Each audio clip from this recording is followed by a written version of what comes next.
سیاہ فام لڑکی ذرا سا مسکرائی۔ تو تم میرا انتظار کر رہی تھی؟ نہیں، ہرگز نہیں۔ وہ 2 قدم پیچھے ہٹی۔ مجھے تمہاری کوئی ضرورت نہیں ہے۔ تم شاید بلند آواز میں اپنے دل کی بات کو جھٹلا رہی ہو۔ اگر ایسا ہے تو مت کرو۔ اپنے دل کی سنو، وہ تمہیں کچھ کہہ رہا ہے۔ مجھے ڈکٹیٹ مت کرو۔ میں اپنا اچھا برا خوب سمجھتی ہوں۔ تم میرے ساتھ امید افزا بات کر کے اپنی کتاب بیچنا چاہتی ہو۔ میں خوب سمجھتی ہوں تمہارا مقصد، مگر یاد رکھنا، میں تم سے یہ کتاب ہرگز نہیں خریدوں گی، نہ ہی میں تمہیں یہ بیچ رہی ہوں۔ لیکن ایک دن ایسا ضرور آئے گا، تم خود مجھ سے یہ کتاب مانگنے آؤ گی، اور تب میں تمہیں فوراً تھما دوں گی۔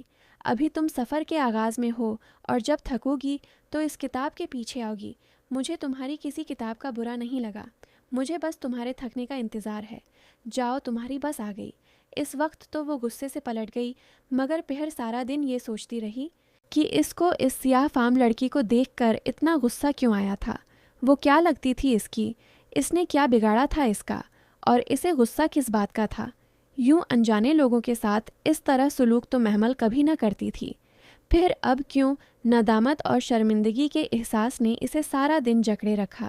وہ کچن کے سار ایک کام بے دلی سے نپٹا رہی تھی، پڑھائی بھی ٹھیک سے نہ کر سکی۔ پیپرز ہو رہے تھے، اب بھی اس کے پاس پڑھنے کو بہت کچھ تھا، مگر سارا دن احساس جرم اسے اندر سے کچوکے لگاتا رہا، اور رات کو جب اچانک رضیہ پھپھو کی آمد کا شور اٹھا تو وہ بہت بے دلی کے ساتھ ڈرائنگ روم میں آئی۔ فائقہ آج کل سارا دن میرے ساتھ کچن میں لگی رہتی ہے۔ میں تو منع کرتی ہوں مگر مجال ہے، یہ مجھے کسی کام کو ہاتھ لگانے دے۔ آج بھی پوڈنگ بنائی تھی، کہہ رہی تھی سارے ماموں شوق سے کھاتے ہیں، انہیں دے آؤں؟ میں نے کہا خود ہی دے آؤ، ماموں میں تو جان ہے میری۔ بچی کی اور سب ٹھیک ہے گھر میں؟ فواد کہاں ہے؟ نظر نہیں آ رہا۔ مہتاب تائی کے ہمراہ اندر آتی۔ رضیہ پھوپھو نے بات کے اختتام پر ادھر ادھر نظر دوڑاتے سرسری سے انداز میں پوچھا، فواد تہ نہ نظر آیا؟ مگر محمل پر نظر پڑی تو چہرے پر ناگواری کے تاثرات چھا گئے، شاید اس بات پر کہ ان کی آخری بات پر وہ استہزائیہ مسکرائی تھی۔ لڑکی کوئی کام کاج بھی ہے کہ نہیں تجھے؟ جب دیکھو بھاگتی پھرتی ہے ادھر ادھر۔ میری بھابھی کا جگرا ہے، جو مفت خوروں کو ٹکا رکھا ہے گھر میں، ورنہ میں ہوتی تو ہونا۔ انہیں اس کی مسکراہٹ تپا گئی تھی، جیسے چوری پکڑی گئی ہو، سو بگڑ کر کہتی بڑے صوفے پر بیٹھ گئی۔ فائقہ بھی ٹرے پکڑے جس میں 2 ڈونگے تھے چلی آ رہی تھی۔ فیشن کے مطابق شورٹ شرٹ کے نیچے ٹراؤزر اور لمبے بال کہلے تھے، جن میں چوٹی کے بل صاف نظر آ رہے تھے۔ وہ سدرا کی طرح خوب میک اپ کرتی تھی، اور اس طرح شاید ذرا قابل قبول لگ جاتی اگر وہ گہرے مسکارے اور آئی میک اپ کے اوپر وہ سیاہ فریم والا چشمہ نہ لگاتی تو۔ یہ کہاں رکھوں ممانی جان؟ وہ رک کر مدھم آواز میں پوچھ رہی تھی، ورنہ یہی فائقہ تھی جو کچھ عرصہ پہلے بے ہنگم شور کیا کرتی تھی۔ کچن میں رکھ دو، بلکہ محمل تم لے جاؤ۔ لائیے۔ محمل آگے بڑھی تو فائقہ نے قدرے تذبذب سے ماں کو دیکھا۔ دے دیں فائقہ باجی، فواد بھائی تو ویسے بھی ابھی آفس سے نہیں آئے، پھپھو پوچھ رہی تھی ابھی ان کا۔ وہ بے نیازی سے کہہ کر ٹرے لے کر کچن میں رکھائی۔ فواد ابھی تک نہیں آیا۔ پھوپھو نے بے چینی سے گھڑی دیکھی، پھر فائقہ کو آنکھ سے اشارہ کیا۔ وہ فوراً مہتاب تائی کے بالکل مقابل صوفے پر مؤدب ہو کر بیٹھ گئی۔ ہاں کچھ کام تھا شاید، اور تم ٹھیک ہو؟ تائی ریموٹ اٹھا کر چینل بدل رہی تھی، انداز میں عجب شان بے نیازی تھی۔ جن کے فواد جیسے بیٹے ہوں، ان پر بیٹیوں کی مائیں یوں ہی مکھیوں کی طرح بھنبھنایا کرتی ہیں۔ وہ رضیہ پھپھو کے اطوار خوب سمجھتی تھی۔ یہ پوڈنگ فائقہ باجی نے بنائی ہے پھپھو۔ وہ واپس آ کر سامنے صوفے میں ٹانگ پہ ٹانگ رکھ کر بیٹھ گئی۔ وہی کرتا جینز گلے میں مفلر کی طرح لپیٹا دوپٹا، پونی ٹیل، یہ اس کا مخصوص انداز تھا۔ ہاں تو اور نہیں تو کیا؟ اچھا آپ تو اس روز اپنی مائی سلیمہ سے پوڈنگ بنا رہی تھی۔ وہ جب میں آپ کے گھر گئی تھی، آپ تو کہہ رہی تھی نہ آپ کو نہ ہی فائقہ باجی کو پوڈنگ بنانا آتی ہے۔ فائقہ باجی، اس نے چہرہ فائقہ باجی کی طرف موڑا۔ ابھی ریسنٹلی سیکھا ہے آپ نے؟ ہاں ہاں، میرے ساتھ آج کل سب کچھ سیکھ رہی ہے، بیٹھ کر مفت روٹیاں نہیں توڑتی، پھوپھو چمک کر بولی۔ تائی مہتاب ریموٹ پکڑے چینل بدل رہی تھی، چہرے پر البتہ واضح بیزاری چھائی تھی۔ اور آپ نے کس سے سیکھی؟ اپنی مائی سے؟ زیادہ زبان نہیں چلنے لگی تیری محمل۔ یہ تو میری بھابھی کا حوصلہ ہے کہ تمہیں برداشت کرتی ہیں، ان کی جگہ میں ہوتی تو 2 دن میں گھر سے باہر نکال دیتی۔ ان کی جگہ آپ کیسے ہو سکتی تھی پھوپھو؟ دوسروں کے پیسے پر عیش کرنا ایک آرٹ ہوتا ہے اور یہ ہر کسی کو نہیں آتا نا۔ شٹ اپ محمل، تائی نے غصے سے ریموٹ رکھا۔ زیادہ بک بک کی تو ٹانگیں توڑ کر رکھ دوں گی۔ ارے ہم نہ رکھتے تو کدھر جاتی تم؟ ہاں انگلینڈ۔ وہ آرام سے ٹانگ پر ٹانگ رکھے جھلا رہی تھی۔ کیا مقصد؟ وہ سب چونکے۔ میں نے اسکالرشپ کے لیے اپلائی کر دیا ہے اور بہت جلد میں تو اماں کو لے کر انگلینڈ چلی جاؤں گی، سو آپ ابھی سے ملازم ڈھونڈنا شروع کر دیں۔ آپ بیٹھیں، میں ذرا کچن دیکھ لوں۔ وہ اٹھ کر کچن کی طرف چلی آئی۔ جانتی تھی کہ ان کے سروں پر بم پھوڑ کر آئی ہے، مگر اس وقت ان سب کو ستانے کا دل کر رہا تھا۔ کھانے پر ہی اس کی پیشی ہو گئی۔ تم نے کون سے اسکالرشپ کے لیے اپلائی کیا ہے؟ مہتاب بتا رہی تھی۔ کیا بات ہے؟ آغا جان نے جیسے ایک دم یاد آنے پر کھانے سے ہاتھ روک کر پوچھا۔ اسکالرشپ؟ آرزو نے ابرو اچکائی۔ ندا اور سامیہ باتیں کرتی ٹھٹک گئیں۔ فضی چاچی نے حیرت سے گلاس رکھا اور فواد لقمہ منا میں لیے بری طرح چونکا تھا۔ باقی سب بھی ایک دم رک کر اسے دیکھنے لگے، جو اطمینان سے بازو بڑھا کر رائتے کا ڈونگا اٹھا رہی تھی۔ جی آغا جان، برٹش ہائی کمیشن سے کچھ اسکالرشپس اناؤنس ہوئی ہیں۔ ماسٹرز کے لیے میں نے اپلائی کر دیا۔ اب وہ بڑا چمچ رائتا چاولوں پر ڈال رہی تھی۔ امید ہے جلدی ہی مل جائے گی، پھر میں انگلینڈ چلی جاؤں گی۔ سوچ رہی ہوں وہیں ساتھ ساتھ جاب وغیرہ بھی کر لوں، آخر خرچے بھی تو پورے کرنے ہوتے ہیں نا۔ چمچ چاولوں میں ہلاتے رائتا مکس کرتے اس نے لاپرواہی سے اطلاع دی اور اسے لگا تھا ابھی گہر بہر میں طوفان کھڑا ہو جائے گا۔ مگر ہوں ضرور اپلائی کرو۔ آغا جان پھر سے کھانے کی طرف متوجہ ہو چکے تھے۔ اب کے حیران ہونے کی باری محمل کی تھی۔ اس نے لمحہ بہر کو ٹھٹک کر آغا جان کو دیکھا اور سنبھل کر بولی، تھینک یو آغا جان۔ اس کے الفاظ پر جہاں مسرت اطمینان سے کھانا کھانے لگی تھی، وہیں ٹیبل پر موجود بہت سے لوگوں کی خاموش مانی خیز نگاہوں کے تبادلے ہوئے تھے۔ وہ سر جھکائے چاول کھاتی رہی۔ امید تو نہ تھی کہ وہ کوئی ڈرامہ کھڑا نہ کریں گے، مگر وجہ بھی فوراً سمجھ میں آ گئی۔ وہ باہر چلی جائے تو ان سے جائیداد میں سے حصہ مانگنے کون کھڑا ہوگا؟ ان کے لیے تو اچھا ہی تھا کہ وہ چلی جائے۔ ایسے تو نہیں چھوڑوں گی، میں یہاں سے چلی بھی گئی تو ایک دن ضرور واپس آؤں گی اور اپنا حصہ طلب کروں گی، اور تم سب کو ہر اس عدالت میں گھسیٹوں گی جہاں جانے سے تم لوگ ڈرتے ہو۔ اس نے دل ہی دل میں تہیہ کیا تھا، اور پھر جب پانی کا جگ اٹھانے کو سر اٹھایا تو یہ ایک دم چونکی۔ بے توجہی سے کھانا کھاتا فواد اسے ہی دیکھ رہا تھا۔ اسے سر اٹھاتا دیکھ کر فوراً اپنی پلیٹ پر جھک گیا، اور بعد میں کتنا ہی پھوپھو نے میری فائقہ نے پوڈنگ بنائی کہہ کر روکنا چاہا، پر وہ رکا نہیں اور کرسی دھکیل کر اٹھ کھڑا ہوا۔ مجھے کام ہے، چلتا ہوں۔ ہاں بیٹا تم کام کرو۔ مہتاب نے بھی فوراً اس کی تائید کی تھی۔ ادھر پھوپھو ہائیں ہائیں کرتی رہ گئیں اور وہ لمبے لمبے ڈگ بھرتا باہر چلا گیا۔ محمل کا دل ایک دم اداس سا ہو گیا تھا۔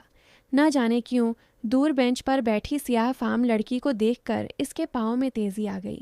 وہ سبک رفتاری سے چلتی بینچ کے قریب آئی۔ Good morning. سیاہ فام لڑکی نے چونک کر سر اٹھایا اور پھر ذرا سا مسکرائی۔ Good morning to you too. وہ اسی طرح کتاب کے کنارے پر ہاتھ جمائے بیٹھی تھی۔ میں دراصل، محمل ذرا سا متذبذب سی ساتھ بیٹھی، مجھے کل کے رویے پر شرمندگی ہے۔ میں کبھی بھی اتنی روڈ نہیں ہوتی، اور جانے دو، مجھے برا نہیں لگا۔ نہیں، I am sorry, I am really very sorry. میں کچھ پریشان تھی۔ میں نے تو تجھے تمہاری ہر پریشانی کا حل بتایا تھا، تم خود ہی اس طرف نہیں آنا چاہتی۔ نہیں وہ، اس نے بے ساختہ نظریں چرائیں، مجھے اس کتاب سے کوئی دلچسپی نہیں ہے، مگر اس کتاب کو تم سے ہے۔ اس نے مجھے کہا ہے کہ میں اسے تمہارے حوالے کر دوں۔ وہ بری طرح چونکی تھی۔ پہلی گفتگو میں بھی اس نے کچھ ایسی ہی بات کی تھی۔ یہ کتاب مجھے جانتی ہے، 100% جانتی ہے۔ تمہاری زندگی کی ساری کہانی اس میں لکھی ہے، گزرے واقعات اور آنے والے حالات۔ واقعی وہ ششدر اسے دیکھ رہی تھی، عجیب بے یقینی سی بے یقینی تھی۔ ہاں اس میں لکھا ہے، تم نے میری کہانی پڑھی ہے؟ نہیں، میں وہ نہیں پڑھ سکتی۔ کیوں؟ کیا تم نے یہ کتاب پوری نہیں پڑھی؟ میں نے پوری پڑھ رکھی ہے، مگر مجھ پر صرف میری زندگی کی کہانی کھلی ہے۔ تمہاری زندگی کی کہانی صرف تم پر کھلے گی؟ تم کیا کہہ رہی ہو؟ میری سمجھ میں کچھ نہیں آ رہا۔ اب کہ وہ واقعی پریشان ہو گئی تھی۔ آ جائے گی، ہر بات سمجھ میں آ جائے گی، بس تھوڑا وقت لگے گا۔ وہ اسے دیکھ کر رہ گئی تھی۔ وہ لڑکی کون تھی، کہاں سے آئی تھی، اور کس نے یہ کتاب صدیوں پہلے اس کے لیے رکھ کر چھوڑی تھی؟